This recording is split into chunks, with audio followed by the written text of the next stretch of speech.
Alright guys, today we're going to check out these DXT2 big dot sights by XX Sights. Got them here for my Ruger lcp-max. These also fit the Smith&Wesson Bodyguard. Going to check them out today, get them installed, shoot and review. As you can see from the picture there, that's basically what you're looking at. They do glow in the dark, they're tritium. They also make an orange. I requested the yellow ones here. Big thanks to XS for sending them out for the review today. Here's your factory lcp-max sights. That front is a glow-in-the-dark tritium, I believe. Night sight there, so she glows pretty green at night for you there. And I'll get some footage for you guys today of the factory sights in the dark as well as these. Big advantage of these sights, especially at night, especially compared to the factory here, you got a blacked out rear, so your rear just kind of disappears on you in the dark. Only the front glows, so if you could pull up like this, you're not going to see anything. And even if you see your dot in the pitch black, you don't know if it's up here or over here or what. You don't know if it's aligned up until you find this, which obviously life and death, you're not going to have time to get them perfectly aligned. That's not really going to be an issue with these because you just set it on top of this rear notch instead of setting it down in a notch. This part glows and this part glows as well. Again, I'll get some night shots for you guys so you can see the difference there. There they are out of the package. And these just tap in and out, front and rear, to the best of my knowledge.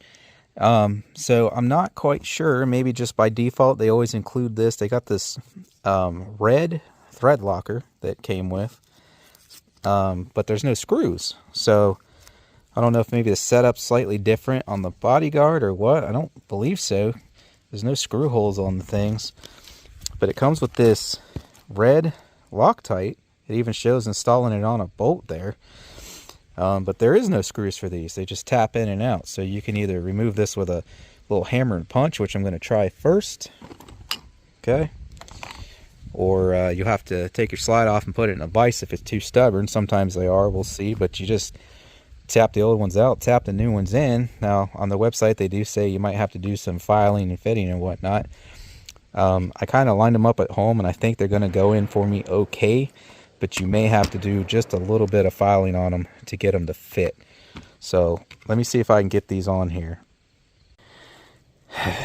And yeah, I'm gonna have to get a sight pusher because I can't get them off. So I got the rear to go. I mean, they are super tight.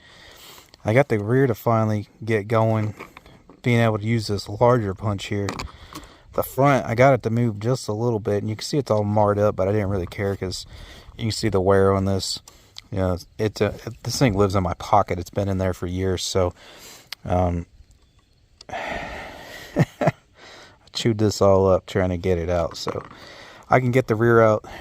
Front's not having it. So I guess I'm gonna either gotta take it somewhere or get myself a sight pusher.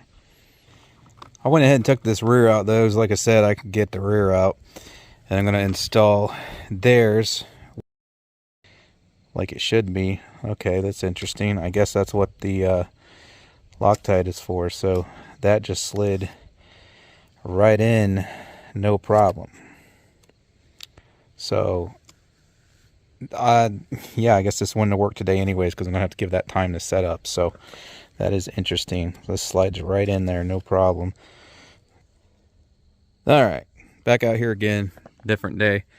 So I had to take it home, really beat the crap out of it. Well, that's mostly my fault because I did have to file this down quite a bit. So you guys saw, man, I wish this thing would focus.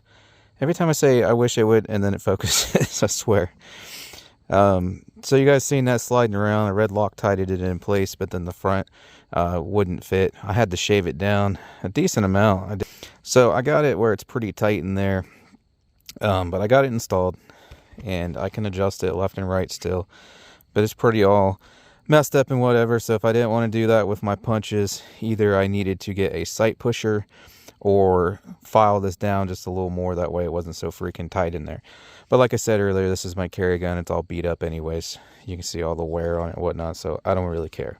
So that was my experience installing them. The rear for me, at least on this lcp-max, it was just sliding back and forth super loose, so I used the red Loctite. I assume that's why they include it. But the front did not slide in and required some, I would say, somewhat extensive filing to get it to fit in there. But there she is, mounted up. Okay, now I think I've seen it on their website. Close range, the way you're supposed to utilize this. See that at the top of the post there?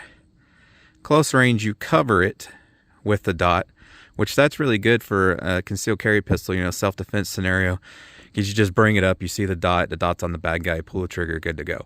However, if you're going to shoot this farther range, which most people are not going to shoot an LCP-max, or even a Smith&Wesson Bodyguard for that matter, you know, 20, 25 yards, which would be like clear up to the back of the hill. I've rangefindered it before. It's 20 yards halfway up that hill. But if you do, at that point, instead of covering it, you'll use the 6 o'clock hold. As you'll see, I found later in this video that that is not true. At least not in my hands, it wasn't. I can't remember where I've seen or heard that. It might have been another YouTube video, but for me, it's not working that way.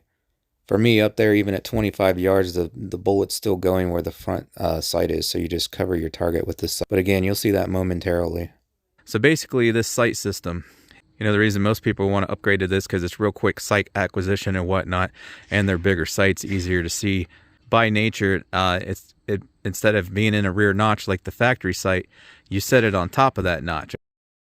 And I apologize, I did not get a before and after, but if you guys have one of these, you already know what the before looks like anyways. If you want to know what the before looks like in the dark, obviously you can just pull it out, turn your lights out, or go outside in the dark and see what it looks like.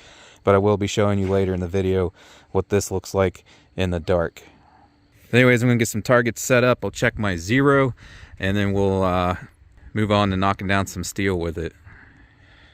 Alright, I'll start out 7 yards here on this paper target and see where I'm impacting. I may need to adjust my sight still some.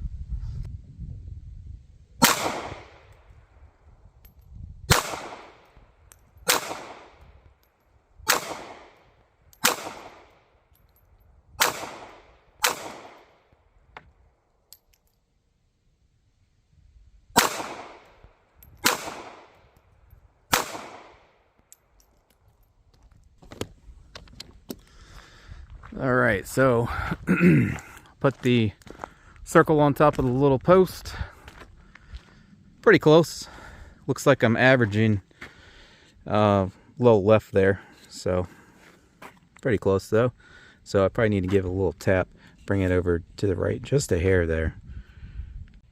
Before I tap this side any over though, I'm gonna stand back here about 10 yards, 10 or 11, aim at the head with the same hold and see if the point of impact shifts.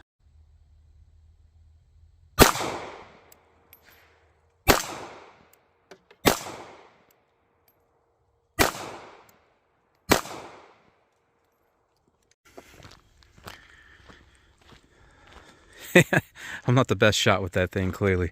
Actually, I think it's good to go. So you see these are centered. That's another reason I wanted to try again, because these were my first shots ever with those sights. So I was like, I wonder if that was me pulling it left slightly. Definitely seems to be the case. So I got it right, lining them up on the first try. Pulled one low, pulled one high. 3 nice dead center there. Might take me a minute to get used to the sights, but... And it's also going to depend, and I really wish this thing would focus. It's going to depend on how high... God, it doesn't want to focus. There we go. You know, if you hold it there, or if you hold it there, or if you hold it like this, that's going to really affect that. I was basically doing this the whole time, but if you go just a millimeter one way or the other, it's going to affect your impact down there a little bit. But the whole point of these sights is not for precision shooting. It's for quick target acquisition, like in a self-defense scenario. And I'll try to practice that here a little bit. I'll like go back and forth. I'll put up a fresh target, go back and forth between that and my gong or whatever and see how well it works out. But I do want to walk down here about 7 yards and try to knock some of these pins over.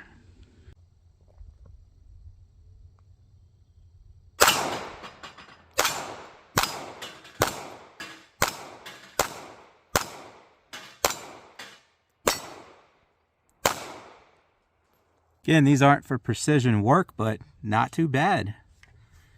That said, a micro 380 pocket pistol is not made for precision work either. But I'm going to stand back here. It's 15 yards to that row now behind the table here. And I'm not really expecting much. Like I said, these sights are not for precision, nor is this little micro compact 380. But I'm going to stand back here at 15 yards, and keep in mind those things are like the size of headshots, and let's see if I can get some of them.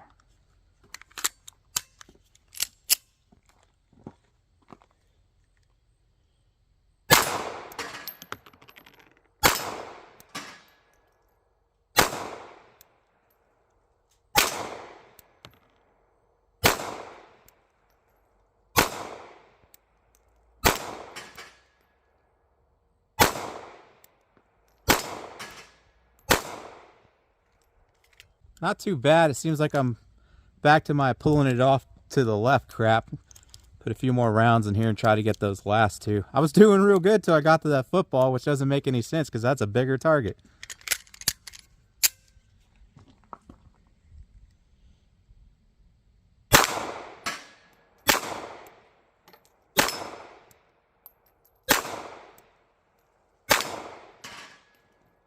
I don't know how well you can see it in the camera because the angle throws it off some because I'm shooting from the right side of the camera here. But that first shot on the last pin there, I yanked that sucker real far left. Like it was probably a foot off to the left. So that's definitely me pulling them off to the left for some reason. But again, this little plastic pocket pistol here, not the easiest thing to shoot.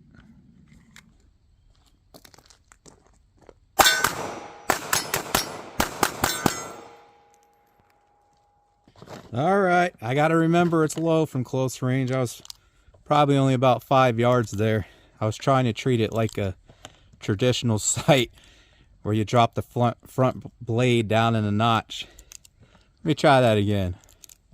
I got to remember to cover the target with the front circle and put it on top of that post like you're supposed to.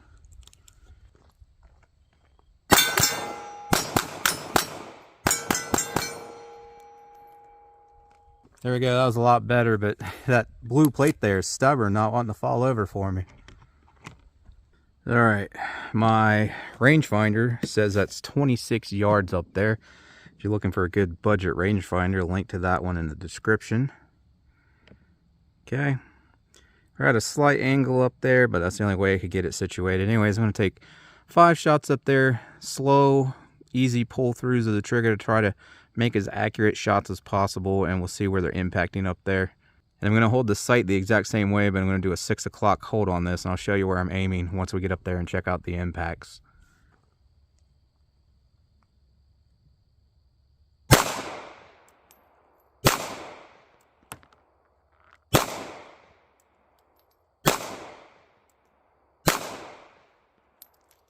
Now, other than whether I jerked any of those off to the left again, this should at least allow us to gauge where it's going to impact out there, 25 yards or so. And again, gotta get it focused on this thing. There we go. So I was just holding, lining it up like that, and just doing a 6 o'clock hold on the target like that. So basically, if that was a person, however, you have to keep in mind that's a half scale silhouette, so that's half the size of an average person. I would have basically been aiming at their waist, but again, that's half scale, so.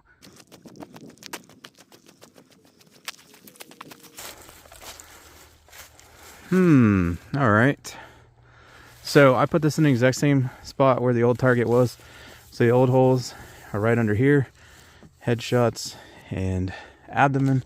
Just pull it off and show you, see? So it's in the exact same spot. And I showed you how I just held the circle right here. And that's pretty much actually where they were hitting. I got 1, 2, 3, 4, 5. There's all 5 of my shots. Horrible grouping, but again, plastic micro 380, not the best for 25 yards. But they're all center mass. And like I said, that's a half scale silhouette. And if they were higher, they would have all hit. So for me, at least, even covering it at 25 yards is going to work. Because they were still going right where my front sight was covering. So again, that's really going to depend on how you hold it and line it up. If you hold it a little higher than me or a little lower, it's going to shift your point of impact. But that's what I'm getting right there with the hold that I showed you guys. So for me, I'm good to go. 5-7 yards, clear out the 25, just lining it up the way I do, and then cover whatever I want to hit with that front sight there.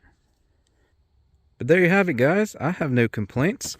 I rather like them. Honestly, I'd have to go back and watch my old footage, but I don't think I really did any better with the factory sights, like I said. And I know it's redundant at this point, but to shoot a little tiny micro 380 that only weighs like half a pound, you know, not the easiest thing to do. If I could quit jerking my shots to the left for some reason, I mean, I was hitting these back here 15 yards like these headshots, no problems, until I started jerking to the left for some reason. But then I went up there almost twice as far on the target we just shot, and I didn't have any problem putting them center mass, so I had a pretty bad up and down string, but that was just me. But I will be leaving these on here. I do like them better than the factory sights. It's quicker acquisition, especially at night. And your factory rear sight does not have anything that glows. It's just a blacked out rear notch. So as I discussed in the beginning of the video, if you pull it up in pitch black, it's going to be hard telling whether your front sight is actually lined up or not. So you might completely miss your attacker. With this, you got that little stripe that glows, so you can line it up real easy in the dark. And then also you're not worried about trying to fit the front sight inside the rear notch like typical pistol sights are, which takes extra time and takes focus away from your attacker to get accurate shots. Because this, you just bring it up, you put it on top like that, and then bang bang bang, you're good to go. So I'll get a quick little clip of it at night for you guys, but other than that, appreciate you watching. Hope to catch you on the next one.